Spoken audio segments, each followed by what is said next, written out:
আসিয়ার জন্য তো আইন পরিবর্তন করা যাবে না, মানে পুরনো আইনের যেই করা আছে এই আইনেই বিচার প্রক্রিয়া সম্পন্ন করতে হবে। এই কথাটা কি আসিফ নজরুলের কিংবা স্বরাষ্ট্র উপদেষ্টার? না, এই কথাটা আমার।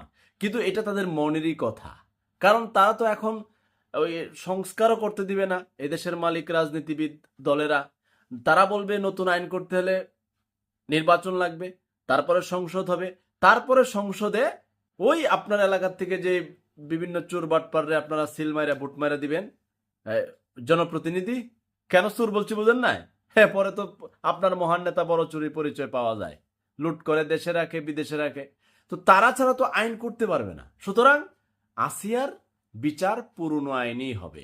আসিয়ার বোন সাক্ষী দিলে, আসিয়ার সাথে যারা অন্যায় করেছে তারা স্বীকারোক্তি দিলেও বিচার পুরনো স্টাইলই হবে, কারণ নতুন আইন, নতুন সংস্কার, এদেশের মালিক রাজনীতিবিদ